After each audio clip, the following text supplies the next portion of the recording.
Hello everyone, thanks for coming back to watch another video.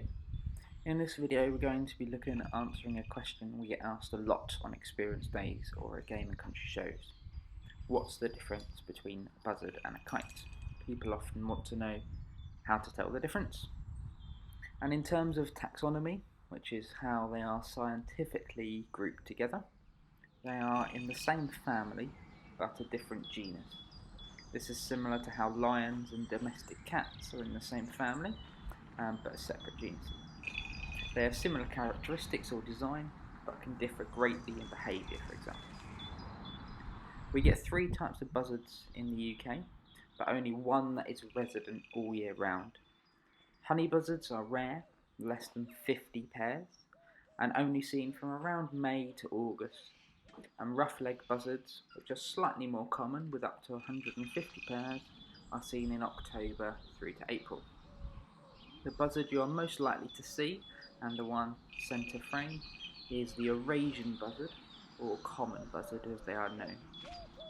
They have a stable population of between 2.1 to 3.7 million mature individuals, and buzzards are characterised by having broad wings with finger-like edges from their primary wing feathers and a predominantly fanned tail. This picture of Merino, one of our buzzards, was taken by Laura Galbraith on one of our photography days.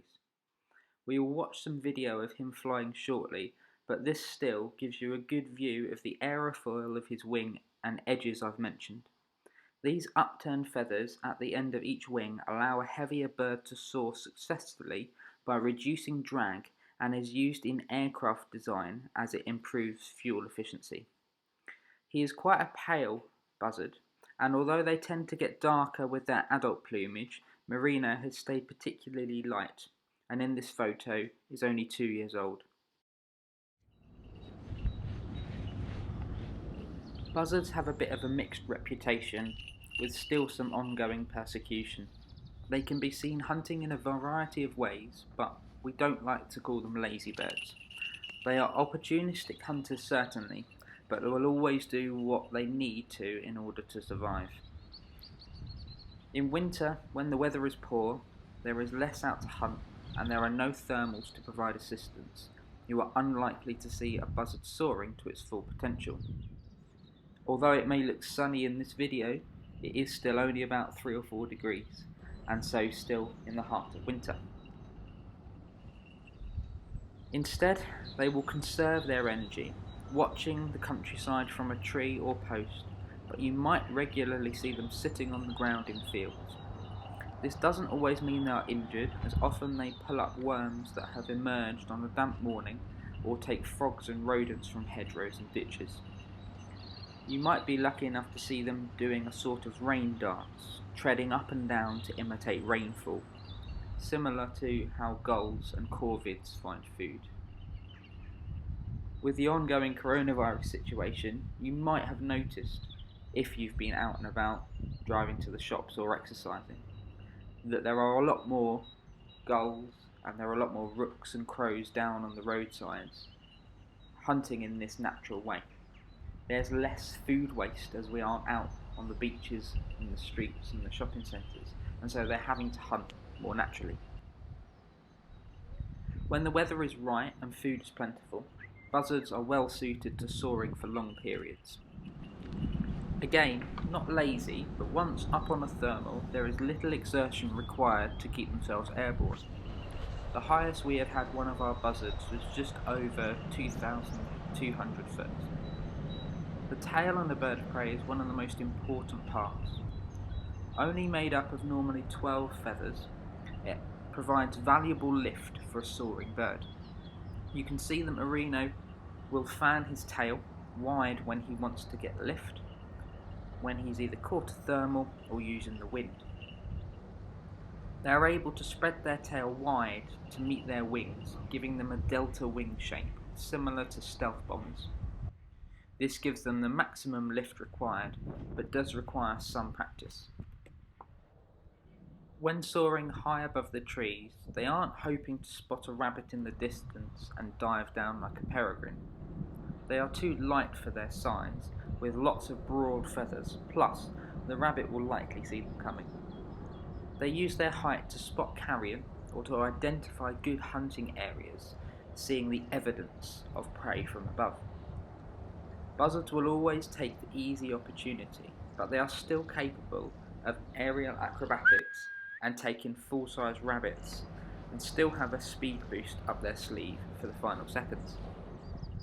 This is something you don't often see, but Marino demonstrates it well when caught.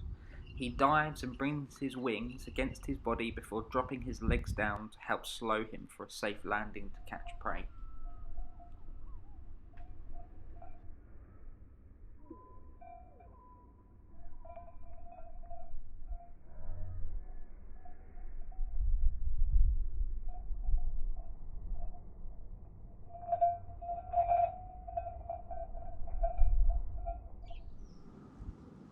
This is Monsoon, our resident black kite. They are very similar to the native red kites, which are less common in the UK than buzzards, and have a decreasing population of 50 to 67,000 mature individuals. You are likely to see them in localised areas, sometimes near where there have been release projects, and sometimes just where they have found food available. These are easier birds to spot because they don't usually gain too much height and will look for food from treetop height. From here you can easily see their forked tail, which in the UK will give you no doubt that it is a red kite. The kites still have broad wings, but stand taller than the buzzards, being quite slender in stature. They are also very light for their size, and this makes them very buoyant in the air. If you have seen them in the wild or with us at the centre, you will notice that they do very little in the way of powered flight. They use their broad wings and large fanned forked tails to remain airborne with very little energy requirements. As mentioned with the buzzard, their tail gives them lift. It also acts as a rudder and a brake. This means that kites are well suited for agility, for stopping and starting in the air, making them quite efficient hunters of a varied food source. Their diet can be made up of small meals, and they would typically be hunting rodents, birds, insects, and occasionally fish and frogs. They will happily scavenge any carrion, but are visual hunters, so find dragonflies and such quite easy to go after. We have Monsoon here demonstrating his insect catching abilities, with small pieces of beef being thrown into the air. He catches them with his feet and then passes them into his beak without landing to save energy, and comes round for another. Taking off and landing are the hardest parts of flight, and so once airborne with their wings and tail, they keep themselves afloat quite happily. The black kite is a more widespread bird than the red kite, and is the most numerous bird of prey in the world. They are intelligent and an excellent survivalist. With their varied diet, they inhabit many continents and habitats.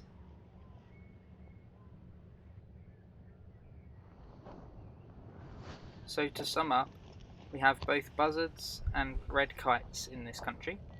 If you're seeing a bird soaring high with a fanned tail, it's most likely to be a buzzard. If it's lower with a forked tail, catching insects and the like, it's going to be a red kite. Thank you very much for watching. Please give us a thumbs up and subscribe. We post a video at least once a month, getting you behind the scenes and teaching you about British wildlife, as well as our birds at the centre. If you have any questions, please post a comment or any ideas for future videos. That would be much appreciated.